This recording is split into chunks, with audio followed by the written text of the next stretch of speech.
Media network ಎಂದೆಂದಿಗೂ ನಿಮ್ಮೊಂದಿಗೆ. August ತಿಂಗಳಲ್ಲಿ ಬಂದಿದೆ ಎರಡೆರಡು ಭಯಂಕರ ಗ್ರಹಣಗಳು.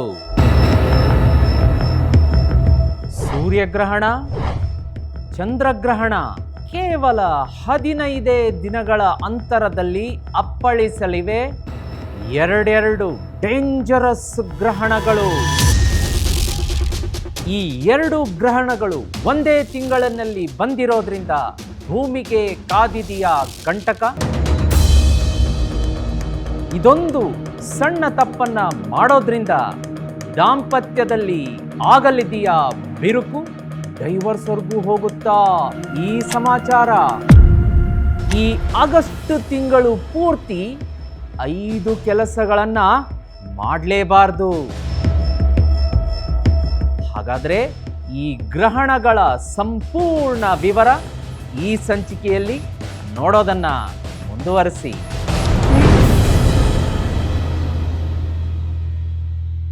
ಓಂ ನಮೋ ಭಗವತೆ ವಾಸುದೇವಾಯ.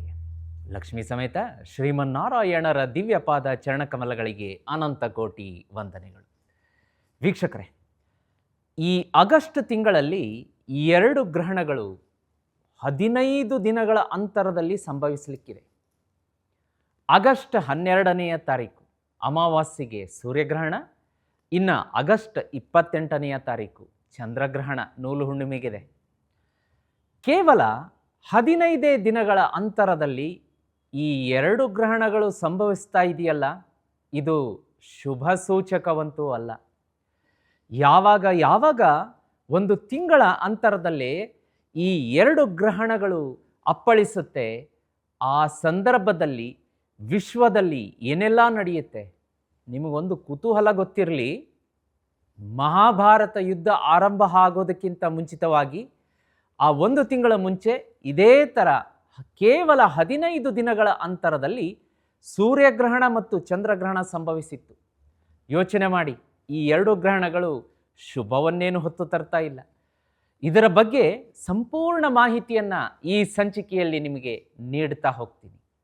ವೀಕ್ಷಕರೇ, ಈ ಕುತೂಹಲಕಾರಿ ಮಾಹಿತಿಯನ್ನು ತಿಳಿಯೋದಕ್ಕಿಂತ ಮುಂಚೆ ನೀವೇನಾದರೂ ಜೀತ್ ಮೀಡಿಯಾ ನೆಟ್ವರ್ಕ್ ವಾಹಿನಿಯನ್ನು ಮೊಟ್ಟ ಮೊದಲನೆಯ ಬಾರಿಗೆ ನೋಡ್ತಾ ಇದ್ದರೆ ದಯಮಾಡಿ ಚಾನಲನ್ನು ಸಬ್ಸ್ಕ್ರೈಬ್ ಮಾಡಿಕೊಳ್ಳಿ. ವಿಡಿಯೋ ಕೆಳಗಡೆ ಇರುವಂತಹ ಬೆಲ್ ಐಕಾನ್ ಒತ್ತಿ ಅದರಲ್ಲಿ ಆಲ್ ನೋಟಿಫಿಕೇಷನ್ ಮರಿದೇ ಒತ್ತಿ. ಅಂದಾಗ ಮಾತ್ರ ಈ ರೀತಿಯ ಇಂಟ್ರೆಸ್ಟಿಂಗ್ ವಿಡಿಯೋಗಳು ಅಪ್ಲೋಡ್ ಆದಾಗ ನೋಟಿಫಿಕೇಷನ್ ನಿಮಗೆ ಮೊದಲೇ ಬಾರಿಗೆ ಬರುತ್ತೆ. ವೀಕ್ಷಕರೇ, ಹಾಗೆ ಈ ವಿಡಿಯೋ ಕೆಳಗಡೆ ಒಂದು ಕಮೆಂಟ್ ಬಾಕ್ಸ್ ಇದೆ. ಅದರಲ್ಲಿ ಅಮ್ಮ ಮಹಾಲಕ್ಷ್ಮಿ ಶ್ರೀಮನ್ನಾರಾಯಣರ ಸಮೇತ ಸ್ಥಿರವಾಗಿ ಬಂದು ಮನೆಯಲ್ಲಿ ನೆಲೆಸಮ್ಮ ಅಂತ ಕಮೆಂಟ್ ಮಾಡೋದಕ್ಕೆ ಬರಿಬೇಡಿ. ಯಾಕೆಂದರೆ ಅಮ್ಮನವರ ನಾಮಸ್ಮರಣೆಗಿಂತ ಹೆಚ್ಚಿನ ಸೌಭಾಗ್ಯ ಇನ್ನೇನಿದೆ ಹೇಳಿ. ಅದೇ ರೀತಿ ಈ ವಿಡಿಯೋ ಕೆಳಗಡೆ ವೀಕ್ಷಕರೇ ಒಂದು ಜಾಯಿನ್ ಎನ್ನುವ ಬಟನ್ ಇರುತ್ತೆ. ಅದನ್ನು ಒತ್ತಿದರೆ ನೀವು ಚಾನಲ್ಗೆ ಮೆಂಬರ್ ಆಗ್ತೀರಾ. ಮೆಂಬರ್ ಆದ ತಕ್ಷಣ ಮೆಂಬರ್ಗಳಿಗೆ ಇರುವಂಥ ವಿಶೇಷ ಆಧ್ಯಾತ್ಮ, ಜ್ಯೋತಿಷ್ಯ, ಸರಳ ವಿರಳ ಮಹಾವಾಸ್ತು, ನೇರ ಪ್ರಸಾರ, ವಾಸ್ತು ಟಾಪ್ 10 ಈ ರೀತಿಯಾದಂಥ ಡಿಫ್ರೆಂಟ್ ಕಂಟೆಂಟನ್ನು ಮೆಂಬರ್ಗಳು ಮಾತ್ರ ಎಂಜಾಯ್ ಮಾಡ್ಬೋದು. ಒಂದು ಸಲ ಜಾಯಿನ್ ಬಟನ್ ಒತ್ತಿ ನೋಡಿ. ಬನ್ನಿ, ತಡ ಮಾಡದೆ ಇವತ್ತಿನ ಸಂಚಿಕೆ ಆರಂಭ ಮಾಡೋಣ. ವೀಕ್ಷಕರೇ, ಒಂದು ಎಚ್ಚರಿಕೆಯ ಗಂಟೆ ಅಂತೂ ಇದೆ, ಎಚ್ಚರಿಕೆಯ ಸಂಕೇತ. ಸೂರ್ಯಗ್ರಹಣ, ಚಂದ್ರಗ್ರಹಣ ಒಂದೇ ತಿಂಗಳಲ್ಲಿ, ಅದು 15 ದಿನಗಳ ಅಂತರದಲ್ಲಿ ಸಂಭವಿಸಿದರೆ ಕೆಡಕು, ವಿನಾಶ, ಅಪಾಯ, ಅಪಘಾತ, ಒಂದು ಪ್ರಕೃತಿಯ ವಿಕೋಪ, ಅತಿವೃಷ್ಟಿ, ಅನಾವೃಷ್ಟಿ, ಆಮೇಲೆ ದೇಶದಲ್ಲಿ ಏನೇನೋ ಬದಲಾವಣೆ, ಆಡಳಿತದಲ್ಲಿ ಬದಲಾವಣೆ, ಕಂಡು ಕೇಳರಿಯಾದ ಒಂದು ರಾಜಕೀಯದಲ್ಲಿ ಸ್ಥಾನಪಲ್ಲಟ, ವ್ಯತ್ಯಾಸ, ಹೀಗೆ ಏನೇನೋ ಘಟನೆಗಳು ನಡೆಯೋದಕ್ಕೆ ಈ ಗ್ರಹಣಗಳು ಸಾಕ್ಷಿಯಾಗಲಿದೆ. ವೀಕ್ಷಕರೇ ನೋಡಿ, ಈ 2 ಗ್ರಹಣಗಳು ಒಂದೇ ತಿಂಗಳು ಬಂದರೆ ಅದಕ್ಕೆ ಒಂದು ವಿಶೇಷ ಹೆಸರಿನಿಂದ ಕರೀತಾರೆ. ಅದರ ಬಗ್ಗೆ ಕೂಡ ಹೇಳ್ತೀನಿ. ಅದು ಸುಮಾರು 99% ಜನಕ್ಕೆ ಗೊತ್ತಿಲ್ಲ. ಅದೂ ಅಲ್ಲದೆ ಈ ಗ್ರಹಣಗಳ ಬಗ್ಗೆ ಮೈ ಜುಮ್ಮೆನಿಸುವಂತಹ ಮಾಹಿತಿ ಇದೆ, ರೆಮಿಡಿಗಳು ಇದೆ. ಮಿಸ್ ಮಾಡದೆ ನೋಡೋದನ್ನು ಮುಂದುವರಿಸಿ. ನೋಡಿ, ಗ್ರಹಣ ಕೇವಲ ಖಗೋಳಶಾಸ್ತ್ರದ ಘಟನಾವಳಿ ಮಾತ್ರ ಅಲ್ಲ. ಇದು ನೀವೇನೀಗ ವಿಜ್ಞಾನ ಅಂತೀರಿ, ಸೈನ್ಸ್ ಅಂತೀರಿ, ಇದು ಇತ್ತೀಚೆಗೆ ಬಂದಿದ್ದು. ಈ ಗ್ರಹಣ ಅನ್ನೋದು ನಮ್ಮ ದೇವಾನುದೇವತೆಗಳ ಆ ಸಮುದ್ರ ಮಂಥನದ ಸಮಯದಿಂದಲೇ ಆರಂಭ ಆಗಿದ್ದು. ಆವಾಗ ವಿಜ್ಞಾನ ಕೂಡ ಹುಟ್ಟಿರಲಿಲ್ಲ. ಅದಕ್ಕೆ ಆಧಾರವಾಗಿ ಒಂದು ಕಥೆಯನ್ನು ಹೇಳ್ತೀನಿ ಕೇಳಿ. ಈ ಸಮುದ್ರ ಮಂಥನದ ಸಮಯದಲ್ಲಿ ಏನಾಗಿತ್ತು ಅಂದರೆ, ರಾಕ್ಷಸರಿಗೆ ಆ ಒಂದು ಅಮೃತವನ್ನು ಕುಡಿದ್ಬಿಟ್ರೆ ಅವರು ಚಿರಂಜೀವಿಯೇ. ಆ ಒಂದು ಪರಮ ಪವಿತ್ರವಾದಂಥ ಅಮೃತವನ್ನು ಸೇವನೆ ಮಾಡಬೇಕು ಅಂತ ಹೇಳಿ ಆ ದೇವತೆಗಳಿಗೆ ಮತ್ತು ರಾಕ್ಷಸರಿಗೆ ಘನಘೋರವಾದಂಥ ಸಂಘರ್ಷ ನಡೀತಿರ್ಬೇಕಾದ್ರೆ ರಾಹು ಏನು ಮಾಡ್ತಾನೆ, ದೇವಾನುದೇವತೆಗಳ ಮಾರುವೇಷವನ್ನು ಧರಿಸಿ ನಾನು ದೇವತೆಯೇ ಅಂತ ಹೇಳಿ ಮೋಸ ಮಾಡಿ ಆ ದೇವತೆಗಳ ಸಾಲಿನಲ್ಲಿ ಬಂದು ಕೂತ್ಕೊಂಡ್ಬಿಡ್ತಾನೆ. ಆಗ ಆ ದೇವತೆಗಳು ಎಲ್ಲರಿಗೂ ಕೂಡ ಒಬ್ಬರು ಆ ಒಂದು ಕಲಶದಲ್ಲಿ ಅಮೃತವನ್ನು ಹಿಡಿದು ಎಲ್ಲ ದೇವತೆಗಳಿಗೂ ಅದನ್ನು ಬೊಗಸೆಯಲ್ಲಿ ಹಾಕ್ತಾ ಇರ್ತಾರೆ. ದೇವತೆಗಳು ಅದನ್ನು ಕುಡಿತಾ ಇರ್ತಾರೆ ಅಮೃತವನ್ನು. ರಾಕ್ಷಸನಾದಂತಹ ರಾಹು ಆ ದೇವತೆಗಳ ಸಾಲಿನಲ್ಲಿ ಈ ಒಂದು ದೇವತೆಗಳ ವೇಷ ಹಾಕ್ಕೊಂಡು ರಾಕ್ಷಸ ಕೂತಿರುವಾಗ ಅದು ಆ ಅಕ್ಕಪಕ್ಕದ ದೇವತೆಗಳಿಗೆ ಗೊತ್ತಾಗೋದಿಲ್ಲ. ಆದರೆ ಸೂರ್ಯ ಭಗವಾನರಿಗೆ ಈ ವಿಷಯ ಗೊತ್ತಾಗುತ್ತೆ. ತಕ್ಷಣ ಆ ಒಂದು ಮಾಹಿತಿಯನ್ನು ಭಗವಾನ್ ವಿಷ್ಣುಗೆ ಈ ಒಂದು ಸೂರ್ಯ ಭಗವಾನರು ಕೊಡ್ತಾರೆ. ಶ್ರೀಮನ್ನಾರಾಯಣ ಮಹಾವಿಷ್ಣು, ನೋಡು ಅಲ್ಲಿ ದೇವತೆಗಳ ಸಾಲಿನಲ್ಲಿ ರಾಹು ರಾಕ್ಷಸ ದೇವತೆಗಳಂತೆಯೇ ಮಾರುವೇಷದಲ್ಲಿ ಬಂದು ಕೂತಿದ್ದಾನಲ್ಲ, ಆತ ಅಮೃತವನ್ನು ಕುಡಿದ್ರೆ ಏನು ಕತೆ ಅಂತ ಹೇಳಿದಾಗ ತಕ್ಷಣ ಎಚ್ಚೆತ್ತುಕೊಂಡಂತಹ ಕಾರ್ಯಪ್ರವೃತ್ತನಾದಂತಹ ಶ್ರೀ ವಿಷ್ಣು ತನ್ನ ಸುದರ್ಶನ ಚಕ್ರದಿಂದ ರಾಹುವಿನ ತಲೆಯನ್ನು ಕತ್ತರಿಸುವಂಥದ್ದು.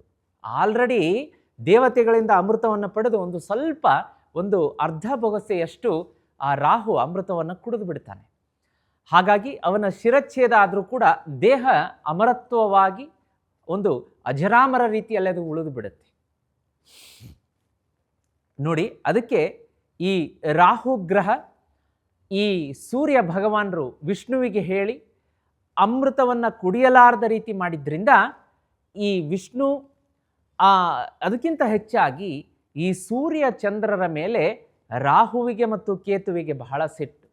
ಗ್ರಹಣದ ಸಂದರ್ಭ ಅಂತ ಬಂದಾಗ ಈ ಸೂರ್ಯ ಚಂದ್ರರನ್ನೇ ನುಂಗಿ ಬಿಡುತ್ತಾರೆ ಅಂತ ಹೇಳ್ತಾರೆ. ಈ ಒಂದು ಪುರಾಣ ವೇದಗಳಲ್ಲಿ ಇದರ ಉಲ್ಲೇಖ ಇದೆ. ಯಾರು? ರಾಹು ಕೇತು ಸೂರ್ಯ ಚಂದ್ರನನ್ನು ನುಂಗುತ್ತಾರೆ. ಅದನ್ನು ಈಗ ವಿಜ್ಞಾನ ಅಂತ ಹೇಳ್ತಾರೆ. ಅದರ ಹಿಂದಿನ ಅಸಲಿ ರಹಸ್ಯ ಇದು. ಅದಕ್ಕೋಸ್ಕರ ಪ್ರಕೃತಿಯಲ್ಲಿ ಏನಾಗುತ್ತೆ ಅಂದರೆ ತುಂಬ ವ್ಯತ್ಯಾಸಗಳಾಗತ್ತೆ. ನೆಗೆಟಿವ್ ಎನರ್ಜಿ ಒಂದು ಹೆಚ್ಚಿನ ಪ್ರಮಾಣದಲ್ಲಿ ಇರುತ್ತೆ. ಯಾಕೆ ಹೇಳಿ, ಆ ರಾಕ್ಷಸರು, ಆ ದೇವತೆಗಳು, ಈ ಸೂರ್ಯಚಂದ್ರರು ಅನ್ನೋದು ಒಂದು ಪರಮ ಪವಿತ್ರ ಪುಣ್ಯ ದೇವತೆಗಳಲ್ವ, ದೇವಾನ ದೇವತೆಗಳು. ಈಗ ಸೂರ್ಯ ಇಲ್ದಿದ್ರೆ ಜಗತ್ತಿಗೆ ಬೆಳಕಿಯಲ್ಲಿ ಕಣ್ಣೇ ಇಲ್ದಂಗೆ ಆಗುತ್ತೆ. ಸೊ ಹಾಗಾಗಿ ಜಗತ್ತಿನ ಕಣ್ಣು ತೆರಿಬೇಕು, ಜಗತ್ತಿಗೆ ಬೆಳಕಾಗಬೇಕು ಅಂತಂದರೆ ಸೂರ್ಯ ಬರಲೇಬೇಕು, ಚಂದ್ರ ಇರಲೇಬೇಕು. ಆ ಸೂರ್ಯ ಚಂದ್ರರು ಏನು ಸಾಕ್ಷಿಯಾಗಿದ್ದಾರೆ ಈ ಪ್ರಕೃತಿಯನ್ನು ಬೆಳಗೋದಕ್ಕೆ. ಅಂಥ ದೇವಾನುದೇವತೆಗಳನ್ನು ನುಂಗಿ ಆ ಗ್ರಹಣ ಸಂದರ್ಭದಲ್ಲಿ ಕಾಟ ಕೊಡುವಂಥವರೇ ಈ ರಾಕ್ಷಸರಾದಂತಹ ರಾಹುಕೇತುಗಳು. ಆದರೂ ಕೂಡ ಈ ರಾಹು ಅಮೃತವನ್ನು ಸೇವನೆ ಮಾಡೋದ್ರಿಂದ ಏನಾಗುತ್ತೆ ಅಂದರೆ ಇವತ್ತಿಗೂ ಕೂಡ ಕೆಲವೊಂದು ರೆಮಿಡೀಸನ್ನು ರಾಹುವಿಗೆ ಸಂಬಂಧಪಟ್ಟದ್ದು ನಾವು ಹೇಳ್ತಾ ಇರ್ತೀವಿ. ಆತ ಅಮೃತವನ್ನು ಕುಡಿದಿದ್ದರಿಂದ ದೇವತೆಗಳಿಗೆ ಯಾವ ರೀತಿಯ ಶಕ್ತಿ ಇರುತ್ತೆ, ದೇವತೆಗಳಿಗೆ ಪೂಜೆ ಪುನಸ್ಕಾರ ಮಾಡಿದಾಗ ಅವರು ಯಾವ ರೀತಿ ವರವನ್ನು ಕೊಡ್ತಾರೆ, ಅದೇ ಶಕ್ತಿ ರಾಹುಗ್ರಹಕ್ಕೂ ಬಂದಿದೆ. ಅದನ್ನು ಮೀರಿ ವೀಕ್ಷಕರೇ, ಈ ಕಲಿಗಾಲದ ರಾಜ ಅಂಥೇಳಿ ರಾಹುಗ್ರಹವನ್ನೇ ನೇಮಕ ಮಾಡಿದ್ದಾರೆ. ಹಾಗಾಗಿ ಅದರ ಬಗ್ಗೆ ಕೂಡ ನಾನು ಹೇಳ್ತಾ ಇರ್ತೀನಿ. ಈಗ ಜೀರಿಗೆ ರೆಮಿಡಿಯನ್ನು ನಾನು ಹೇಳಿದ್ದೀನಿ. ಯಾಕೆ ಆ ಜೀರಿಗೆ ರೆಮಿಡಿ ಅಷ್ಟು ಸಕ್ಸಸ್ ಆಗಿದೆ? ಯಾಕೆ ಜೀರಿಗೆಯನ್ನು ತುಟಿಯಲ್ಲಿ ಇಟ್ಕೊಂಡು ಒಂದು ಮಂತ್ರ ಹೇಳೋದಕ್ಕೆ ರಾಹು ಮಂತ್ರ ಹೇಳಿರ್ತೀನಿ. ಯಾಕೆ ಅಷ್ಟು ಸಕ್ಸಸ್ಫುಲ್ ಆಗಿದೆ ನೋಡಿ. ಈ ಕಲಿಗಾಲದಲ್ಲಿ ಆ ರಾಹುವಿಗೆ ಸಂಬಂಧಪಟ್ಟಂಥ ಸಾಕಷ್ಟು ಉಪಾಯಗಳು ಬೇಗ ಸಕ್ಸಸ್ ಕೊಡುತ್ತೆ. ಅದರಲ್ಲೂ ಜೀರಿಗೆ ರೆಮಿಡಿ ರಾಹುವಿಗೆ ನೇರ ಕಂಟ್ರೋಲಲ್ಲಿ, ಜೀರಿಗೆಯನ್ನು ನೇರ ಒಂದು ಹಿಡಿತದಲ್ಲಿ ಇಟ್ಕೊಂಡಿರುವಂತಹ ಗ್ರಹ ಅಂದರೆ ಯಾವುದು? ಅದು ರಾಹುಗ್ರಹ. ಅದಕ್ಕೆ ಸಂಬಂಧಪಟ್ಟಂಥ ರೆಮಿಡಿಗಳು ಜೀರಿಗೆ, ರಾಹು ಬೇಗ ಫಲ ಕೊಡುತ್ತೆ. ಅದಕ್ಕೆ ನೀವು ನೋಡ್ಬೋದು ನಮ್ಮ ಜೀತ್ ಮೀಡಿಯಾ ನೆಟ್ವರ್ಕಲ್ಲಿ ಜೀರಿಗೆ ರೆಮಿಡಿ ಅಂತ ಹಾಕಿದರೆ ಬರುತ್ತೆ. ಎಷ್ಟೋ ಮಿಲಿಯನ್ ವ್ಯೂಸ್ ಬಂದಿದೆ. ಅದನ್ನು ಮಾಡಿದವರೆಲ್ಲ ಗೆದ್ದಿದ್ದಾರೆ. ಅದರದ್ದು ಇನ್ನೂ ಒಂದು ಸಲ ನಿಮಗೆ ರೆಮಿಡಿ ಬೇಕು ಅಂದರೆ ವಿಡಿಯೋ ಸಿಗ್ತಾ ಇಲ್ಲ ಅಂದರೆ ಕೇಳಿ, ಸಿಕ್ಕವ್ರು ನೋಡಿ, ಇಲ್ಲ ಅಂದವರು ಕಮೆಂಟ್ ಹಾಕಿ, ಇನ್ನೊಂದು ಸಲ ಆ ರೆಮಿಡಿಯನ್ನು ನೇರ ಪ್ರಸಾರದಲ್ಲಿ ಬಂದು ಹೇಳ್ತೀನಿ. ನೋಡಿ, ಸೂರ್ಯಗ್ರಹಣದ ಬಗ್ಗೆ ಈಗ ಅತಿ ಕಡಿಮೆ ತಿಳಿದಿರುವಂತಹ ಮಾಹಿತಿಯನ್ನು ಹೇಳ್ತಾ ಹೋಗ್ತೀನಿ. ಇವನ್ನೆಲ್ಲ ನೀವು ತಿಳಿದಿಟ್ಕೋಬೇಕು. ಬರೀ ರೆಮಿಡಿಗೆ ತಿಳ್ಕೊಂಡ್ರೆ ಸಾಲದು, ಅದ್ರ ಜೊತೆಗೆ ಅದರ ಹಿನ್ನೆಲೆನೂ ಗೊತ್ತಿರಬೇಕು. ಅಂದಾಗ ನೀವು ತಪ್ಪು ಮಾಡುವಂತಹ ಪ್ರಮಾಣ ಕಡಿಮೆ ಆಗುತ್ತೆ ಯಾವಾಗಲೂ. ನೋಡಿ, ಸೂರ್ಯಗ್ರಹಣ ಯಾವಾಗಲೂ ಕೂಡ ಅಮಾವಾಸ್ಯೆಯ ಸಂದರ್ಭದಲ್ಲೇ ಜರುಗುತ್ತೆ ಬಿಟ್ಟರೆ ಹುಣ್ಣಿಮೆಯ ದಿನ ಯಾವ ಕಾರಣಕ್ಕೂ ಬರೋದಿಲ್ಲ. ಹಾಗಾಗಿ ಅಮಾವಾಸ್ಯೆಯ ದಿನ ಸೂರ್ಯಗ್ರಹಣ ಸಂಭವಿಸೋದ್ರಿಂದ ಪಿತೃಗಳಿಗೆ ಸಂಬಂಧಿಸಿದ ದಿನ ಅಂತ ಹೇಳ್ತೀವಿ ಅಮಾವಾಸ್ಯೆಯನ್ನು. ಅವತ್ತು ಪಿತೃದೋಷ ಇರುವಂಥವರು ತರ್ಪಣ ಕೊಡುವುದಾಗಲಿ, ಪಿತೃಗಳನ್ನು ನೆನೆಯೋದಾಗಲಿ, ಆ ಸಂಬಂಧಿಸಿದ ರೆಮಿಡಿಗಳನ್ನು ಮಾಡೋದಾಗಲಿ ಮಾಡಿದರೆ ಪಿತೃದೋಷ ಬೇಗ ಹೊರಟೋಗುತ್ತಂತೆ. ಯಾರು ಪಿತೃದೋಷ ಯಾರಿಗೆ ಪ್ರಬಲವಾಗಿರುತ್ತೆ ಅವರು ಈ ಒಂದು ಸೂರ್ಯಗ್ರಹಣದ ದಿನ ಕೆಲವೊಂದು ತಪ್ಪುಗಳನ್ನು ಮಾಡೋದ್ರಿಂದ ಇನ್ನೂ ಪಿತೃದೋಷ ತಳಮಳ ಅನಿಸ್ಬಿಡುತ್ತೆ, ಇನ್ನೂ ಜಾಸ್ತಿ ಆಗುತ್ತೆ. ಫಾರ್ ಎಕ್ಸಾಂಪಲ್, ಸೂರ್ಯಗ್ರಹಣದ ದಿನವೇ ಡ್ರಿಂಕ್ಸ್ ಮಾಡೋದು, ಮದ್ಯಪಾನ ಮಾಡೋದು, ಸ್ಮೋಕಿಂಗ್ ಮಾಡೋದು, ನಾನ್ ವೆಜ್ ತಿನ್ನೋದು, ಮಾಡಬಾರ್ದ ಕೆಲಸಗಳನ್ನು ಮಾಡೋದು, ಈ ರೀತಿಯಾಗಿ ಆ ಚಟುವಟಿಕೆಗಳಲ್ಲಿ ತೊಡಕೊಂಡ್ರೆ ಖಂಡಿತವಾಗಿಯೂ ಪಿತೃದೋಷ 100 ಇದ್ದರೆ ಅದು 1000 ಅಲ್ಲ, 1,00,000 ಪಟ್ಟು ಜಾಸ್ತಿ ಆಗುತ್ತೆ. ಆಗುವಂಥ ಕೆಲಸಗಳಿಗೆ ಅಡೆತಡೆ ಮಾಡುತ್ತೆ. ಹಾಗಾಗಿ ಆ ಪಿತೃದೋಷ ಯಾರಿಗೆ ಪ್ರಬಲವಾಗಿದೆ ಅಂಥವರು ಸೂರ್ಯಗ್ರಹಣದ ದಿನ ತಪ್ಪುಗಳನ್ನು ಮಾಡೋಕ್ಕೆ ಹೋಗಬೇಡಿ. ನಿಮಗೆ ಇನ್ನೂ ವಿವರಗಳು ಬೇಕು ಅಂದರೆ ಸೂರ್ಯಗ್ರಹಣದ ದಿನ ಪಿತೃದೋಷ ಇರುವಂಥವರು ಯಾವ ತಪ್ಪುಗಳನ್ನು ಮಾಡಬಾರ್ದು ಅಂಥೇಳಿ ನಾನು ಲೈವ್ ಮಾಡಿದ್ದೀನಿ. ಆ ಲೈವ್ ಸೆಕ್ಷನ್ನಿಗೆ ಹೋಗಿ ಪಿತೃದೋಷ ಸೂರ್ಯಗ್ರಹಣ ಅಂಥೇಳಿ ಟೈಟಲ್ ಹಾಕಿ ಕೊಟ್ಟಿರ್ತೀನಿ, ಅದನ್ನು ವಿಡಿಯೋ ನೋಡಿ. ಇಲ್ಲಿ ಇನ್ನೊಂದೇನಪ್ಪ ಅಂದರೆ, ಸೂತಕ ಕಾಲ ಚಂದ್ರಗ್ರಹಣಕ್ಕಿಂತ ಸೂರ್ಯಗ್ರಹಣದಲ್ಲಿ ಹೆಚ್ಚು ಸಮಯ ಇರುತ್ತೆ. ಇದು ಬಹಳ ಜನಕ್ಕೆ ಗೊತ್ತಿರೋದಿಲ್ಲ. ಸೂತಕ ಕಾಲ ಚಂದ್ರಗ್ರಹಣದಲ್ಲಿ ಇರೋದಕ್ಕಿಂತ ಸೂರ್ಯಗ್ರಹಣದಲ್ಲಿ ಜಾಸ್ತಿ ಇರುತ್ತೆ. ಯಾಕೆ ಅಂತಂದರೆ ಎರಡೂ ಗ್ರಹಣಗಳ ಸಂದರ್ಭದಲ್ಲಿ ಸೂತಕ ಕಾಲ ಒಂದೇ ಇರೋದಿಲ್ಲ. ಸೂರ್ಯಗ್ರಹಣಕ್ಕೆ ಸೂತಕ ಕಾಲ ಸುಮಾರು 12 ಗಂಟೆಗೆ ಮುಂಚೆ ಆರಂಭ ಆದರೆ ಚಂದ್ರಗ್ರಹಣಕ್ಕೆ ಇದು 9 ಗಂಟೆಗಳ ಕಾಲ ಮಾತ್ರ ಇರುತ್ತೆ. ಯಾಕೆ ಅಂತಂದರೆ ಸೂರ್ಯನನ್ನು ಆತ್ಮಕಾರಕ ಅಂತ ಹೇಳ್ತಾರೆ. ಹಾಗಾಗಿ ಪ್ರಕೃತಿಯ ಮೇಲೆ, ಮನುಷ್ಯರ ಮೇಲೆ ಸೂರ್ಯಗ್ರಹಣದ ಪ್ರಭಾವ ಜಾಸ್ತಿ. ಬೇಕಾದರೆ ಇದನ್ನು ಬರೆದಿಟ್ಕೊಳ್ಳಿ. ಈ ಸೂರ್ಯಗ್ರಹಣ ಆಗ್ತಿದ್ದಂಗೆ 15 ದಿನಗಳ ಒಳಗಡೆ ರಾಜಕೀಯದಲ್ಲಿ ಸ್ಥಾನಪಲ್ಲಟ, ತಲ್ಲಣ, ಹೋರಾಟಗಳು, ಆಮೇಲೆ ವಿರೋಧಿ ಚಟುವಟಿಕೆಗಳು, ಸುಮಾರು ಈ ಥರದ ಒಂದು ಪ್ರಕೃತಿ ವಿಕೋಪಗಳಿಗೆ ನೀವು ಸಾಕ್ಷಿಯಾಗಲಿದ್ದೀರಿ. ಈ ವಿಡಿಯೋದಲ್ಲಿ ಇನ್ನೊಂದು ಸಲ ನಾನು ಇದನ್ನು ಆಧಾರವಾಗಿ ಇಟ್ಕೊಂಡು ನೆನಪಿಸ್ತೀನಿ ಕೂಡ.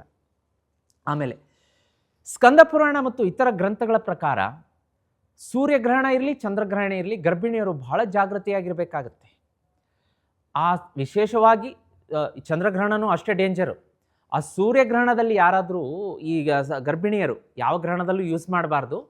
ಸೂರ್ಯಗ್ರಹಣದ ಸಂದರ್ಭದಲ್ಲಿ, ಚಂದ್ರಗ್ರಹಣದ ಸಂದರ್ಭದಲ್ಲಿ ಸ್ತ್ರೀಯರು ಚಾಕು ಚೂರಿಯನ್ನು ಮುಟ್ಟುವುದಾಗಲಿ ಅಥವಾ ಅದರಿಂದ ಈ ತರಕಾರಿಗಳನ್ನು ಕಟ್ ಮಾಡೋದ್ರಿಂದ ಹುಟ್ಟುವಂತಹ ಮಗುವಿನ ಮೇಲೆ ಪರಿಣಾಮ ಬೀರುತ್ತೆ. ಸೀಳು ತುಟಿಯ ಮಕ್ಕಳು ಜನಿಸ್ತಾರೆ ಅಂಥೇಳಿ ಅದನ್ನು ಸಾಕಷ್ಟು ನೀವು ನೋಡಿರ್ತೀರಿ. ಹಾಗಾಗಿ ಗರ್ಭಿಣಿ ಸ್ತ್ರೀಯರು ವಿಶೇಷವಾಗಿ ವಿಷ್ಣು ಸಹಸ್ರನಾಮ ಕೇಳಿ, ಸಾಧ್ಯ ಆದಷ್ಟು ಈ ಸೂರ್ಯಗ್ರಹಣ ಚಂದ್ರಗ್ರಹಣದ ದಿನ ಭಗವಂತನ ಧ್ಯಾನ, ಆರಾಧನೆ, ಪ್ರಾರ್ಥನೆಯಲ್ಲಿ ಕಳೀರಿ. ಹೊರಗಡೆ ಹೋಗಬೇಡಿ. ಅನಿವಾರ್ಯ ತೀರಾ ಚೆಕಪ್ ಇದೆ, ಹೆಲ್ತ್ ಚೆಕಪ್ಪಿಗೆ ಕರೆದಿದ್ದಾರೆ, ಮೆಡಿಕಲ್ ಟ್ರೀಟ್ಮೆಂಟ್ ಇದೆ, ಇಂಜೆಕ್ಷನ್ ಇದೆ, ಹಾಸ್ಪಿಟ್ಲಿಗೆ ಹೋಗಲೇಬೇಕು, ಅನಿವಾರ್ಯ ಅಂದರೆ ಹೋಗಿ ಬನ್ನಿ, ತೊಂದರೆ ಇಲ್ಲ. ವಿಷ್ಣುವಿನ ನಾಮಸ್ಮರಣೆ ಮಾಡ್ತಾ ಹೋಗಿ ಬನ್ನಿ. ಆದರೆ ಅವತ್ತೇನು ಹೊರಗಡೆ ಹೋಗುವಂಥ ಅನಿವಾರ್ಯತೆ ಇಲ್ಲ ಅಂದಾಗ ಗರ್ಭಿಣಿ ಸ್ತ್ರೀಯರು ಮನೆಯಲ್ಲೇ ಉಳಿಯೋದು ವಾಸಿ. ಅನಿವಾರ್ಯ ಮೆಡಿಕಲ್ ಚೆಕಪ್ ಇದ್ದರೆ ಹೋಗಿ ಬನ್ನಿ, ತಪ್ಪಿಸೋದು ಬೇಡ. ಇನ್ನು ಚಂದ್ರಗ್ರಹಣದ ಬಗ್ಗೆ ತುಂಬ ಜನಕ್ಕೆ ಕಡಿಮೆ ಮಾಹಿತಿ ಗೊತ್ತಿದೆ, ಅದನ್ನು ಹೇಳ್ತೀನಿ. ಈ ಸಂಚಿಕೆಯಲ್ಲಿ ನಾನು ಸೂರ್ಯಗ್ರಹಣ ಮತ್ತು ಚಂದ್ರಗ್ರಹಣಕ್ಕೆ ಸಂಬಂಧಪಟ್ಟಂಥ ರೆಮಿಡಿ ಹೇಳ್ತೀನಿ. ಯಾವ ಸಂದರ್ಭದಲ್ಲಾದರೂ ಹೇಳ್ಬೋದು. ಇದು ಜೀವನವನ್ನು ಪರಿವರ್ತನೆ ಮಾಡಬಲ್ಲಂಥ ರೆಮಿಡಿ. ಕಾಯ್ತಾ ಇರಿ, ಕನೆಕ್ಟ್ ಆಗಿರಿ. ನೋಡಿ, ಇದಕ್ಕೆ ಚಂದ್ರಗ್ರಹಣಕ್ಕೆ ಚೂಡಾಮಣಿ ಗ್ರಹಣ ಅಂತ ಹೇಳ್ತಾರೆ. ಸಂಪೂರ್ಣವಾಗಿ ಗ್ರಹಣಗ್ರಸ್ತನಾಗುವ ಖಗ್ರಾಸ ಚಂದ್ರಗ್ರಹಣಕ್ಕೆ ಇರುವಂಥ ಇನ್ನೊಂದು ಹೆಸರೇನಪ್ಪ ಅಂದರೆ ಚೂಡಾಮಣಿ ಗ್ರಹಣ. ಪುರಾಣಗಳ ಪ್ರಕಾರ ಈ ಸಮಯದಲ್ಲಿ ಮಾಡುವಂತಹ ದಾನ ಅಂದರೆ ಗ್ರಹಣ ಹಿಡಿದಿರುವಂತಹ ಸಮಯದಲ್ಲಿ ಮಾಡುವಂತಹ ದಾನ, ಜಪ, ದೇವರ ಮಂತ್ರ, ಪುಣ್ಯ ಕಾರ್ಯಗಳಿಗೆ ಸಾಮಾನ್ಯ ದಿನಗಳಿಗಿಂತ 1000 ಪಟ್ಟು ಹೆಚ್ಚು ಫಲ ಸಿಗುತ್ತಂತೆ. ಚಂದ್ರಗ್ರಹಣ ಯಾಕೆ ಮನಸ್ಸಿನ ಮೇಲೆ ಹೊಯ್ದಾಟ, ಪರಿಣಾಮ, ಡಿಪ್ರೆಷನ್, ಆಂಗ್ಸೈಟಿ ಇದನ್ನೆಲ್ಲ ಯಾಕೆ ಜಾಸ್ತಿ ಕೊಡುತ್ತೆ? ಚಂದ್ರಗ್ರಹಣ ಜ್ಯೋತಿಷ್ಯದಲ್ಲಿ ಚಂದ್ರನನ್ನ ಮನಸ್ಕಾರಕ ಅಂತ ಹೇಳ್ತೀವಿ.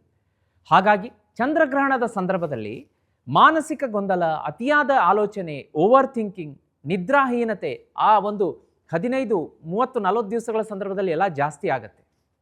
ಹಾಗಾಗಿಯೇ ಚಂದ್ರಗ್ರಹಣದ ಸಂದರ್ಭದಲ್ಲಿ ಯಾವಾಗ ಚಂದ್ರಗ್ರಹಣ ಇರುತ್ತೆ ಅಥವಾ ಸೂರ್ಯಗ್ರಹಣ ಇರುತ್ತೆ ಆ ಸಂದರ್ಭದಲ್ಲಿ ಇಂಪಾರ್ಟೆಂಟ್ ಡಿಸಿಷನ್ಗಳನ್ನು ತಗೋಬೇಡಿ. ಮದುವೆ ಸೆಟ್ ಮಾಡ್ಕೋಬೇಕು, ಗಂಡು ಹೆಣ್ಣು ನೋಡಕ್ಕೆ ಹೋಗ್ತೀವಿ, ಅಥವಾ ಮನೆಗೆ ಪಾಯ ಹಾಕ್ತೀವಿ, ಮನೆ ಕಟ್ಟಿಸ್ತೀವಿ, ಸೈಟ್ ತಗೋತೀವಿ, ಕಾರ್ ತಗೋತೀವಿ. ಹೀಗೆ ಇಂಪಾರ್ಟೆಂಟ್ ವಿಷಯಗಳನ್ನು ಮಾತಾಡಬೇಡಿ. ಸೂರ್ಯಗ್ರಹಣ, ಚಂದ್ರಗ್ರಹಣ, ವಿಶೇಷವಾಗಿ ಗ್ರಹಣ ಹಿಡಿದಂಥ ಸಂದರ್ಭದಲ್ಲಿ ಈ ಶುಭ ವಿಚಾರಗಳನ್ನು ಮಾತಾಡಲೂಬಾರದು ಅಂತ ಹೇಳ್ತಾರೆ. ಮಾತಾಡಿದರೆ ಆ ಕಾರ್ಯ ಹಾಳಾಗತ್ತೆ, ವಿಳಂಬ ಆಗತ್ತೆ, ಶತ್ರು ಕಾಟ ಕೂಡ ಹೆಚ್ಚಾಗತ್ತೆ. ಇನ್ನು ಗ್ರಹಣ ಯಾವ ರಾಶಿಯ ಮೇಲೆ ಸಂಭವಿಸ್ತಾ ಇದೆ ಅನ್ನೋದರ ಮೇಲೆ ಅದರ ಫಲ ಬದಲಾಗುತ್ತೆ ಅಂತ ಬೃಹತ್ ಸಂಹಿತೆಯಲ್ಲಿ ವರಾಹ ಮಿಹಿರ ವಿವರಿಸಿದ್ದಾರೆ. ಗ್ರಹಣ ಯಾವ ರಾಶಿಯಲ್ಲಿ ಆಗುತ್ತೋ ಆ ರಾಶಿಗೆ ಮತ್ತು ಅದಕ್ಕೆ ಸಂಬಂಧಿಸಿದ ಚಂದ್ರ ರಾಶಿಗೆ ಹೆಚ್ಚು ಜಾಗರೂಕ ಆಗಿರಬೇಕು ಅಂತ ಹೇಳ್ತಾರೆ. ಇದನ್ನು ಗ್ರಹಣ ಫಲಚಕ್ರ ಅಂತ ಕೂಡ ಕರೀತಾರೆ. ನೋಡಿ, ಈಗ ಇವತ್ತಿನ ಇಂಪಾರ್ಟೆಂಟ್ ವಿಷಯ ಡಿಸ್ಕಸ್ ಮಾಡೋಣ. ಒಂದೇ ತಿಂಗಳಲ್ಲಿ ಸೂರ್ಯಗ್ರಹಣ ಮತ್ತು ಚಂದ್ರಗ್ರಹಣ ಸಂಭವಿಸಿದರೆ ನಿಜಕ್ಕೂ ಯಾಕೆ ಅಷ್ಟು ಭಯ ಪಡ್ತಾರೆ, ಪ್ರಕೃತಿಯ ಮೇಲೆ ಯಾಕೆ ಅದರ ನೆಗೆಟಿವ್ ಎಫೆಕ್ಟ್ ಇರುತ್ತೆ ಅನ್ನೋದನ್ನು ನೋಡೋಣ. ನೋಡಿ, ಒಂದೇ ತಿಂಗಳ ಅಂತರದಲ್ಲಿ ಸೂರ್ಯಗ್ರಹಣ ಮತ್ತು ಚಂದ್ರಗ್ರಹಣ ಸಂಭವಿಸಿದರೆ ಇದನ್ನು ಗ್ರಹಣ ಯುಗ್ಮ ಅಥವಾ ಜೋಡಿ ಗ್ರಹಣ ಅಂತ ಹೇಳ್ತಾರೆ. ಇದು ರಾಹು ಮತ್ತು ಕೇತು ಆ ತಿಂಗಳಲ್ಲಿ ಒಟ್ಟಿಗೆ ಆಕ್ಟಿವ್ ಆಗಿರೋದ್ರಿಂದ ಪ್ರಕೃತಿ, ಮನುಷ್ಯರು, ಮನಸ್ಸು, ಪ್ರಾಣಿಗಳು, ಮಳೆ, ಅಪಘಾತ, ರಾಜಕೀಯ, ಯುದ್ಧ ಎಲ್ಲದರ ಮೇಲೂ ಕೂಡ ತುಂಬ ಭೀಕರ ಪರಿಣಾಮವನ್ನು ಬೀರುತ್ತೆ. ಹಾಗಾಗಿ ಕೆಲವು ಜ್ಯೋತಿಷ ಪರಂಪರೆಗಳ ಪ್ರಕಾರ ಒಂದೇ ತಿಂಗಳಲ್ಲಿ 2 ಗ್ರಹಣ ಬಂದಾಗ ಸೂರ್ಯ ಆತ್ಮ, ಅಧಿಕಾರ, ಆರೋಗ್ಯಕಾರಕ ಮತ್ತು ಚಂದ್ರ ಮನಸ್ಸು, ಭಾವನೆ ಮತ್ತು ತಾಯಿಕಾರಕ ಅಂತ ಹೇಳ್ತಾರೆ, ಮಾತೃಕಾರಕ ಅಂತ, ಎರಡೂ ಒಟ್ಟಿಗೆ ದುರ್ಬಲಗೊಳ್ಳುತ್ತೆ ಅನ್ನುವಂತಹ ಒಂದು ನಂಬಿಕೆ ಇದೆ. ಅಂದರೆ ಆತ್ಮ ದುರ್ಬಲಗೊಳ್ಳುತ್ತೆ. ಆತ್ಮ ಇನ್ ದ ಸೆನ್ಸ್ ನಾವೇನು ಈಗ ಮನುಷ್ಯರು ಜೀವನ ನಡೆಸ್ತಾ ಇದ್ದೀವಿ, ಡಿಸಿಷನ್ ಮೇಕಿಂಗ್ ಕೆಪಾಸಿಟಿ ಸ್ವಲ್ಪ ಉಲ್ಟಾ ಪುಲ್ಟಾ ಆಗುತ್ತೆ. ಏನೇನೋ ತಪ್ಪು ನಿರ್ಧಾರಗಳನ್ನು ತಗೋತೀವಿ. ಅಧಿಕಾರದಲ್ಲಿರುವಂಥವರು ತಪ್ಪು ನಿರ್ಧಾರಗಳನ್ನು ತಗೋತಾರೆ. ಯುದ್ಧಕ್ಕೆ ಕಾರಣ ಆಗುತ್ತೆ, ಗೊಂದಲಗಳ ಸೃಷ್ಟಿ ಆಗುತ್ತೆ, ಆರೋಗ್ಯದಲ್ಲಿ ಏರ್ಪೇರಾಗುತ್ತೆ. ಇನ್ನು ಚಂದ್ರ ಮನಸ್ಕಾರಕ ಆಗಿರೋದ್ರಿಂದ ಒಂದು ಸ್ವಲ್ಪ ಏನೇನೋ ಇಲ್ಲಿಗಲ್ ಆ್ಯಕ್ಟಿವಿಟಿ, ಚಟುವಟಿಕೆಗಳು ಜಾಸ್ತಿ ಆಗುತ್ತೆ. ಭಾವನೆಗಳು, ಫೀಲಿಂಗನ್ನು ಹರ್ಟ್ ಮಾಡ್ತಾರೆ, ಮೋಸ ಮಾಡ್ತಾರೆ ಸಂಬಂಧಗಳಲ್ಲಿ. ತಾಯಿಯ ಕಾರಕ, ಮಾತೃಕಾರಕ ಅಂದರೆ ತಾಯಿಗೆ ಕಣ್ಣೀರು ಹಾಕಿಸುವಂತಹ ವ್ಯವಸ್ಥೆಗಳಾಗತ್ತೆ. ಹಾಗಾಗಿ ಇದನ್ನು ದ್ವಿಗ್ರಹಣ ದೋಷ ಅಂತಲೂ ಕೂಡ ಕರೀತಾರೆ. ಇದರ ಪರಿಣಾಮವಾಗಿ ಜನರ ಮಾನಸಿಕ ಒತ್ತಡ, ಆರೋಗ್ಯ ಸಮಸ್ಯೆ ಮತ್ತು ಕುಟುಂಬದಲ್ಲಿ ಭಾವನಾತ್ಮಕವಾಗಿ ಏರುಪೇರಾಗುತ್ತೆ ಅಂತ ಕೂಡ ಇದನ್ನು ಉಲ್ಲೇಖ ಮಾಡ್ತಾರೆ. ಇನ್ನು ರಾಷ್ಟ್ರಮಟ್ಟದ ಜ್ಯೋತಿಷ್ಯ ಮಹತ್ವವನ್ನು ನೋಡಲಿಕ್ಕಾಗಿ ಗ್ರಹಣಗಳು ಈ ರಾಷ್ಟ್ರ, ರಾಜಕಾರಣ, ಸಮಾಜದ ಮೇಲೆ ಬಹಳಷ್ಟು ಪ್ರಭಾವವನ್ನು ಬೀರುತ್ತೆ. ಅಂದರೆ ಅಸ್ಥಿರತೆ, ರಾಜಕೀಯ ಅಸ್ಥಿರತೆ, ಪೊಲಿಟಿಕಲ್ ತುಂಬ ಇಂಬ್ಯಾಲೆನ್ಸ್ ಆಗುವಂಥದ್ದು, ಸ್ಥಾನಪಲ್ಲಟ ಆಗುವಂಥದ್ದು, ದೊಡ್ಡ ಮಟ್ಟದ ಉನ್ನತ ಅಧಿಕಾರಿಗಳಾಗಲಿ, ರಾಜಕಾರಣಿಗಳಾಗಲಿ ತಮ್ಮ ಹುದ್ದೆಯನ್ನು ಕಳೆದುಕೊಳ್ಳುವಂಥದ್ದು, ಜನರ ಒಂದು ವಿಶೇಷ ಅವರ ಮೇಲೆ ಅಸಮಾಧಾನ, ಕೋಪಕ್ಕೆ ತಿರುಗುವಂಥದ್ದು, ಪ್ರಕೃತಿ ವಿಕೋಪ ಅಥವಾ ಆಡಳಿತದಲ್ಲಿ ಬದಲಾವಣೆ ಎಲ್ಲವೂ ಕೂಡ ಆಗುವಂಥದ್ದು. ಇನ್ನು ಮಹಾಭಾರತದಲ್ಲಿ ನೋಡಿ, ಮಹಾಭಾರತ ಯುದ್ಧ ಸಂಭವಿಸೋದಕ್ಕಿಂತ ಮುಂಚೆ 1 ತಿಂಗಳು ಮುಂಚೆ 2 ಗ್ರಹಣ ಬಂದಿತ್ತು, ಸೂರ್ಯಗ್ರಹಣ, ಚಂದ್ರಗ್ರಹಣ. ಇದು ವಿನಾಶದ ಮುನ್ಸೂಚನೆ ಅಂತ ಹೇಳಿ ವ್ಯಾಸರು ವರ್ಣಿಸಿದ್ದಾರೆ. ಒಂದೇ ತಿಂಗಳಲ್ಲಿ 2 ಗ್ರಹಣಗಳು ಬಂದರೆ ಪ್ರಕೃತಿಗೆ ಕೆಟ್ಟದ್ದು ಅಂತ ಹೇಳಿ. ಗರ್ಭಿಣಿ ಸ್ತ್ರೀಯರು, ಮಕ್ಕಳು ಬಹಳ ಜಾಗೃತಿಯಾಗಿರಬೇಕು ಈ ಆಗಸ್ಟ್ ತಿಂಗಳಲ್ಲಿ. ಈ ಪರಿಹಾರ ಮತ್ತು ಮುನ್ನೆಚ್ಚರಿಕೆ ಅಂತ ಬಂದಾಗ ಗ್ರಹಣ ಹಿಡಿಯೋದಕ್ಕಿಂತ ಮುಂಚೆ ಮತ್ತು ಗ್ರಹಣದ ಸಂದರ್ಭದಲ್ಲಿ ಕೆಲವೊಬ್ಬರು 1008 ಮಂತ್ರಗಳನ್ನು ಜಪ ಮಾಡ್ತಾರೆ. ಅಥವಾ ಇನ್ನು ಕೆಲವೊಬ್ಬರು ಗ್ರಹಣಕ್ಕಿಂತ ಮುಂಚೆ ಮತ್ತು ಗ್ರಹಣ ಆದ ನಂತರ ಕೂಡ ಸ್ನಾನ ಮಾಡ್ತಾರೆ. ಸೂರ್ಯ ಮತ್ತು ಚಂದ್ರನಿಗೆ ಸಂಬಂಧಪಟ್ಟಂಥದ್ದು, ಅಥವಾ ಸೂರ್ಯಗ್ರಹಣ ಇದ್ದರೆ ಸೂರ್ಯನಿಗೆ ಸಂಬಂಧಪಟ್ಟಂಥ ಮಂತ್ರಗಳು, ಜಪ, ತಪ, ಬೀಜ ಮಂತ್ರ. ಚಂದ್ರಗ್ರಹಣ ಇದ್ದರೆ ಚಂದ್ರನಿಗೆ ಸಂಬಂಧಪಟ್ಟಂಥ ಜಪ, ತಪ, ಹೋಮ, ನೇಮ ಅಥವಾ ಪೂಜೆ ಪುನಸ್ಕಾರಗಳು, ಈ ರೀತಿಯಾಗಿ ಒಂದು ಪುಣ್ಯ ಕೆಲಸಗಳಲ್ಲಿ ತೊಡಗಿರ್ತಾರೆ. ದಾನ ವಿಶೇಷವಾಗಿ ಹೆಚ್ಚಿನ ಫಲ ಕೊಡುತ್ತೆ. ಸಾಮಾನ್ಯ ದಿನಗಳಲ್ಲಿ ನೀವು ಮಾಡುವ ದಾನಕ್ಕೆ ಎಷ್ಟು ಫಲ ಇರುತ್ತೋ, ಗ್ರಹಣದ ದಿನಗಳಲ್ಲಿ, ಗ್ರಹಣ ಹಿಡಿದ ಸಂದರ್ಭದಲ್ಲಿ ಮಾಡುವಂತಹ ದಾನಕ್ಕೆ 1000 ಪಟ್ಟು ಹೆಚ್ಚಿನ ಫಲ ಇರುತ್ತೆ. ವಿಶೇಷವಾಗಿ ಆಹಾರ ಪದಾರ್ಥ ಅಂದರೆ ಆಹಾರ ಧಾನ್ಯಗಳಿರಬಹುದು, ಬಟ್ಟೆ ವಿಶೇಷವಾಗಿ ದಾನ ಮಾಡ್ತಾರೆ. ಈ ತಿಂಗಳಲ್ಲಿ ಅಂದರೆ ಈ ಸೂರ್ಯಗ್ರಹಣ ಮತ್ತು ಚಂದ್ರಗ್ರಹಣ ಒಟ್ಟಿಗೆ ಸಂಭವಿಸ್ತಾ ಇರೋ ಆಗಸ್ಟ್ ತಿಂಗಳಲ್ಲಿ ಪ್ರಮುಖವಾದಂಥ ನಿರ್ಧಾರಗಳನ್ನು ತಗೋಬೇಡಿ. ಯಾಕೆಂದರೆ ರಾಹುಕೇತುವಿನ ಹೆಚ್ಚಿನ ಒಂದು ನೆಗೆಟಿವ್ ಇಂಪ್ಯಾಕ್ಟ್ ಇರುತ್ತೆ. ಹೊಸ ವ್ಯಾಪಾರ, ಮದುವೆ, ಮುಹೂರ್ತ, ಮುಂಜುವೆ ಈ ರೀತಿಯಾದಂಥ ಡಿಸಿಷನ್ಗಳು ಮಾಡದೇ ಇರೋದು ಒಳ್ಳೆಯದು. ಮಾನಸಿಕ ಶಾಂತಿಗಾಗಿ ಧ್ಯಾನ, ಪ್ರಾಣಾಯಾಮ, ಯೋಗ, ಭಗವಂತನಲ್ಲಿ ಭಕ್ತಿ, ವಿಷ್ಣು ಸಹಸ್ರನಾಮ ಕೇಳುವಂತಹದ್ದು, ಹನುಮಾನ್ ಚಾಲೀಸ ಜೀತ್ ಮೀಡಿಯಾದಲ್ಲಿ ಸಾಕಷ್ಟಿದೆ, ಅದನ್ನು ಕೇಳಿ. ಗ್ರಹಣದ ದಿನ ಅಪ್ಪಿತಪ್ಪಿ ಕೂಡ ಗ್ರಹಣದ ದಿನ ಯಾವುದೇ ರೀತಿಯಾದಂತಹ ಈ ಕೆಲಸಗಳನ್ನು ಮಾಡಬೇಡಿ ವೀಕ್ಷಕರೇ. ನಿಮಗೆ ನಾನು ಕೈ ಮುಗಿದು ವಿನಂತಿ ಮಾಡ್ಕೋತೀನಿ, ಈ 3-4 ಕೆಲಸಗಳನ್ನು ಮಾಡಬಾರ್ದು. ಯಾವುದೋ ಗ್ರಹಣದ ದಿನ, ಗ್ರಹಣ ಹಿಡಿದಂಥ ಸಂದರ್ಭ ಆಗಸ್ಟ್ 12 ಮತ್ತು ಆಗಸ್ಟ್ 28ಕ್ಕೆ 2 ಗ್ರಹಣ ಇದೆ. ಮೊದಲನೇದು ಸೂರ್ಯಗ್ರಹಣ, ಎರಡನೇದು ಚಂದ್ರಗ್ರಹಣ. ದಯಮಾಡಿ ಆ ಗ್ರಹಣದ ದಿನ ಅದು ಭಾರತದಲ್ಲಿ ಗೋಚರ ಆಗೋದಿಲ್ಲ, ಅದರ ಸೂತಕ ಇರೋದಿಲ್ಲ, ಆದರೂ ಕೂಡ ಪ್ರಕೃತಿಯಲ್ಲಿ ಅದರ ನೆಗೆಟಿವ್ ಎನರ್ಜಿ ಇರುತ್ತೆ. ಗ್ರಹಣದ ದಿನ ದಯಮಾಡಿ ಶೇವಿಂಗ್ ಮಾಡ್ಕೋಬೇಡಿ, ಉಗುರುಗಳನ್ನು ಕತ್ತರಿಸ್ಕೋಬೇಡಿ, ಸ್ತ್ರೀಯರು ತಮ್ಮ ಕೂದಲುಗಳನ್ನು ಕತ್ತರಿಸ್ಕೋಬೇಡಿ, ತಮ್ಮ ಗ್ರೂಮಿಂಗ್ ಏನು ಫಿಸಿಕಲ್ ಅಪಿಯರೆನ್ಸಿಗೆ ಸಂಬಂಧಪಟ್ಟಂತಹ ಸ್ತ್ರೀಯರು ಕೆಲವೊಂದು ಹೇರ್ ಕಟ್ಸನ್ನು ಇನ್ನೂ ಮತ್ತೊಂದನ್ನು ಮಾಡಿಸ್ತಾರೆ, ಅದನ್ನು ಮಾಡಿಸ್ಕೋಬೇಡಿ. ಪುರುಷರು ಕೂಡ ಉಗುರು ಕಟ್ ಮಾಡ್ಕೊಳ್ಳೋದು, ಸ್ತ್ರೀಯರು ಉಗುರು ಕಟ್ ಮಾಡ್ಕೊಳ್ಳೋದು ಅಥವಾ ಪುರುಷರು ಶೇವಿಂಗ್ ಮಾಡಿಕೊಳ್ಳುವಂಥದ್ದು, ಇಂಥ ಕೆಲಸಕ್ಕೆ ಕೈ ಹಾಕಬೇಡಿ. ರಾಹುಕೇತು ಇಂಪ್ಯಾಕ್ಟ್ ನಿಮ್ಮ ಮೇಲೆ ಎಷ್ಟರ ಮಟ್ಟಿಗೆ ನೆಗೆಟಿವ್ ಆಗುತ್ತೆ ಅಂದರೆ 1 ತಿಂಗಳ ಒಳಗಡೆ ಅತಿ ದೊಡ್ಡ ಮಟ್ಟದ ಆರ್ಥಿಕ ನಷ್ಟ ನೋಡ್ತೀರಿ. ಹಣ ನಿಮ್ಮಿಂದ ಜಾರಿ ಹೋಗುತ್ತೆ, ಕೈಯಲ್ಲಿ ಹಣ ಉಳಿಯೋದಿಲ್ಲ, ದಾಂಪತ್ಯದಲ್ಲಿ ಬಿರುಕು, ಮಕ್ಕಳು ಮಾತು ಕೇಳದೇ ಇರೋದು, ಸಾಕಷ್ಟು ಕಿರಿಕಿರಿಗಳಾಗುತ್ತೆ ವೀಕ್ಷಕರೇ.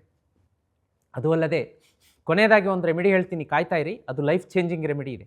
ಇನ್ನು ಎರಡನೇದೇನು ಮಾಡಬಾರ್ದು ಅಂದರೆ ಗ್ರಹಣದ ದಿನ ಅಪ್ಪಿ ತಪ್ಪಿಯೂ ಕೂಡ ಮರೆತೂ ಕೂಡ ಮಾಂಸಾಹಾರ ಸೇವನೆ ಮಾಡಬೇಡಿ, ಮದ್ಯಪಾನ ಮಾಡಬೇಡಿ, ಸುಳ್ಳು ಹೇಳೋದಾಗಲಿ, ಜಗಳ ಮಾಡೋದಾಗಲಿ, ನಿಂದಿಸೋದಾಗಲಿ, ಇನ್ನೊಬ್ಬರ ಕಣ್ಣಲ್ಲಿ ನೀರನ್ನು ತರಿಸೋದಾಗಲಿ, ಶಾಪವನ್ನು ಹಾಕೋದಾಗಲಿ, ಇಂಥ ಯಾವ ಕೆಲಸಕ್ಕೂ ಕೂಡ ಕೈ ಹಾಕಬೇಡಿ, ಬಹಳ ಡೇಂಜರ್. ಹಾಗೆ ಶುಭ ವಸ್ತುಗಳನ್ನು ಮನೆಗೆ ತರೋದು ಕೂಡ, ಉಪ್ಪಾಗಲಿ, ಲಕ್ಷ್ಮೀ ಸ್ವರೂಪ, ಆಮೇಲೆ ವಿಶೇಷವಾಗಿ ಹೊಸ ಬಟ್ಟೆಗಳಾಗಲಿ, ಈ ರೀತಿಯಾದಂಥ ಶುಭ ಶುಭ ಶುಭ ಕೆಲಸಗಳನ್ನು ಅವತ್ತು ಗ್ರಹಣದ ದಿವಸ ಮಾಡಬಾರ್ದು. ಮುಖ್ಯವಾಗಿ ಯಾರ ಮನೆಯಲ್ಲಿ ಮಹಾಲಕ್ಷ್ಮಿ ಶ್ರೀಚಕ್ರ ಯಂತ್ರವನ್ನು ನನ್ನ ಕೈಯಿಂದ ಎನರ್ಜೈಸ್ ಮಾಡಿ ತರಿಸ್ಕೊಂಡಿದ್ದೀರಿ, ಅವರು ಗ್ರಹಣದ ಸಂದರ್ಭದಲ್ಲಿಯೇ ಅದರ ಮುಂದೆ ಕೂತು ಒಂದು 1008, ನಿಮಗಾದರೆ 1008 ಆಗಲಿಲ್ಲ ಅಂದರೆ 108 ಬಾರಿ ಓಂ ನಮೋ ಭಗವತೆ ವಾಸುದೇವಾಯ, ಜಸ್ಟ್ ನೋಡೋದಕ್ಕೆ ಸರಳ ಅನಿಸಿದ್ರು ಪವರ್ಫುಲ್ ಮಂತ್ರ ಪಠಣೆ ಮಾಡ್ಕೊಳ್ಳಿ. ಅದರ ಮುಂದೆ ಕೂತು ವಿಷ್ಣು ಸಹಸ್ರನಾಮ ಕೇಳಿ. ಗ್ರಹಣ ಮುಗಿದ ನಂತರ ಆ ಒಂದು ಏನು ಮಹಾಲಕ್ಷ್ಮಿ ಶ್ರೀಚಕ್ರ ಯಂತ್ರ ಇದೆ, ಅದನ್ನು ಒಂದು ಹೊಸದಾದಂಥ ಹಳದಿ ಬಣ್ಣದ ಬಟ್ಟೆಯಲ್ಲಿ ಅರಿಶಿಣದ ನೀರಿನಲ್ಲಿ ಅದ್ದಿ ಅದನ್ನು ಡ್ರೈ ವೈಪ್ ಮಾಡಿ ಮತ್ತೆ ಪುನಃ ದೇವರ ಮನೆಯಲ್ಲಿ ಪ್ರತಿಷ್ಠಾಪನೆ ಮಾಡಿ ಪೂಜೆ ಮಾಡಿಕೊಳ್ಳಿ. ಯಾರು ಈ ಗ್ರಹಣದ ಸಂದರ್ಭದಲ್ಲಿ ಶ್ರೀಚಕ್ರದ ಎದುರುಗಡೆ ಕೂತ್ಕೊಂಡು ಧ್ಯಾನ, ಪ್ರಾಣಾಯಾಮ, ದೇವರ ಮಂತ್ರಗಳನ್ನು ಜಪ ಮಾಡೋದರಿಂದ ಈ ಪ್ರಕೃತಿಯಲ್ಲಿ ಏನು ನೆಗೆಟಿವ್ ವೈಬ್ಸ್ ಇರುತ್ತೆ ಅದನ್ನು ದೂರ ಮನೆ ಹತ್ರನೂ ಬರದಂತೆ ಮಾಡಿ, ಕೇವಲ ಗ್ರಹಣದ ಸಂದರ್ಭದಲ್ಲಿ ಏನು ಪಾಸಿಟಿವ್ ವೈಬ್ಸ್ ಇರುತ್ತೆ ಅದನ್ನು ಮಾತ್ರ ಸಪ್ರೇಷನ್ ಮಾಡಿ ಆ ಮನೆಗೆ ಕಳಿಸಿ, ಆ ಮನೆಯವರಿಗೆ ಅಭಿವೃದ್ಧಿ, ಆರ್ಥಿಕ ಅಭಿವೃದ್ಧಿ, ಹಣಕಾಸಿನ ಏಳಿಗೆ ಎಲ್ಲವನ್ನು ಮಾಡಿಕೊಡುತ್ತೆ. ಇನ್ನು ಯಾರು ಶ್ರೀಚಕ್ರ ಯಂತ್ರವನ್ನು ಬುಕ್ ಮಾಡಿಕೊಂಡಿಲ್ಲ, ನೀವು ಕೂಡ ಈಗಲೇ ನಿಮ್ಮ ಹೆಸರನ್ನು ಕೊಡಬಹುದು. ತಕ್ಷಣಕ್ಕೆ ನಾವು ಗ್ರಹಣದ ದಿನ ವಿಶೇಷ ಸಿದ್ಧಿ, ಜಪ, ಹೋಮ, ನೇಮ, ತಪ, ಅನುಷ್ಠಾನ ಎಲ್ಲ ಇರುತ್ತೆ. ಅವತ್ತಿನ ದಿನವೇ ನಿಮ್ಮ ಹೆಸರಲ್ಲಿ, ನಿಮ್ಮ ಮನೆಯವರ ಹೆಸರಲ್ಲಿ ನಾವು ಇಲ್ಲಿ ಪೂಜೆ ಮಾಡ್ತೀವಿ. 30ರಿಂದ 40 ದಿವಸ ಆದಮೇಲೆ ಮನೆಗೆ ಬರುತ್ತೆ. ಗ್ರಹಣದ ಸಂದರ್ಭದಲ್ಲಿ ವಿಶೇಷವಾಗಿ ಸಿದ್ಧಿ ಮಾಡ್ಕೋತಾರೆ. ಅವತ್ತಿನ ದಿನ ನೀವು ಯಾವ ಮಂತ್ರವನ್ನು 1008 ಸಲ ಹೇಳ್ಕೊತೀರಿ ಆ ಮಂತ್ರ ನಿಮಗೆ ಸಿದ್ಧಿ ಆಗುತ್ತೆ. ಹಾಗಾಗಿ ಅವತ್ತಿನ ದಿನವೇ ನಾವು ವಿಶೇಷವಾಗಿ ಶ್ರೀಚಕ್ರವನ್ನು ಸಿದ್ಧಿ ಮಾಡಿ ಕಳಿಸಿ ಮನೆಯಲ್ಲಿಟ್ಟು ನಿಮ್ಮ ಹತ್ರ ಪೂಜೆ ಮಾಡಿಸಿದರೆ ವರ್ಷದೊಳಗಡೆ ಎಲ್ಲ ಕೆಲಸ ಆಗುತ್ತೆ. ಬುಕ್ ಮಾಡ್ಕೋಬೇಕು ಅಂದರೆ ಸ್ಕ್ರೀನ್ ಮೇಲೆ ನಂಬರ್ ಕಾಣಿಸ್ತಾ ಇದೆ, ತಕ್ಷಣ ಬುಕ್ ಮಾಡ್ಕೊಳ್ಳಿ. ಅದಕ್ಕೆ ವಾಟ್ಸಪ್ ಮೆಸೇಜ್ ಮಾಡಿ ನಿಮ್ಮ ಹೆಸರು, ನಿಮ್ಮ ಫ್ಯಾಮಿಲಿ ಮೆಂಬರ್ ಹೆಸರನ್ನು ಹಾಕಿ. ಮುಂದಿನದನ್ನು ನಮ್ಮ ತಂಡ ನೋಡ್ಕೊಳ್ಳುತ್ತೆ. ಹೋದ ವರ್ಷ ಕೂಡ ವಿಶೇಷ ಗ್ರಹಣಗಳಿತ್ತು, ಸೂರ್ಯಗ್ರಹಣ, ಚಂದ್ರಗ್ರಹಣ. ಆ ಸಮಯದಲ್ಲಿ ನಮ್ಮ ಕೈಯಲ್ಲಿ ಈ ಶ್ರೀಚಕ್ರ ಯಂತ್ರವನ್ನು ಸಿದ್ಧಿ ಮಾಡಿಸ್ಕೊಂಡು ಮನೆಗೆ ತರಿಸ್ಕೊಂಡವ್ರಿಗೆ 1000 ಪಟ್ಟು ಬೇಗ ಫಲ ಸಿಗ್ತಾ ಇದೆ. ಮಿಸ್ ಮಾಡದೆ ಬುಕ್ ಮಾಡ್ಕೊಳ್ಳಿ. ವೀಕ್ಷಕರೇ ನೋಡಿ, ಸೂರ್ಯಗ್ರಹಣ ಮತ್ತು ಚಂದ್ರಗ್ರಹಣದ ಬಗ್ಗೆ ನಿಮಗೆ ಗೊತ್ತೇ ಇರಲಾರದಂತಹ ಮಾಹಿತಿಗಳನ್ನು ಇವತ್ತು ಹಂಚಿಕೊಂಡಿದ್ದೀನಿ ಮತ್ತು ವಿಶೇಷ ರೆಮಿಡಿ ಕೂಡ ಹೇಳಿದ್ದೀನಿ. ಈ ವಿಡಿಯೋ ನಿಮಗಿಷ್ಟ ಆದರೆ ಈಗಲೇ ಲೈಕ್ ಕೊಡಿ, ಚಾನಲನ್ನು ಸಬ್ಸ್ಕ್ರೈಬ್ ಮಾಡ್ಕೊಳ್ಳಿ, ವಿಡಿಯೋನ ಎಲ್ರಿಗೂ ಶೇರ್ ಮಾಡಿ. ಮತ್ತು ಮುಂದಿನ ವಿಶೇಷ ವಿನೂತನ ವಿಭಿನ್ನ ಪಾಡ್ಕಾಸ್ಟ್ ವಿಷಯದೊಂದಿಗೆ ನಿಮ್ಮ ನೆಚ್ಚಿನ ಸುಧೀಂದ್ರ ದೇಶಪಾಂಡೆ ಗುರೂಜಿ ಬರ್ತೀನಿ. ಅಲ್ಲಿವರೆಗೂ ಭಗವಂತ ಎಲ್ಲರಿಗೂ ಒಳಿತನ್ನು ಉಂಟು ಮಾಡಲಿ. ಓಂ ನಮೋ ಭಗವತೆ ವಾಸುದೇವಾಯ.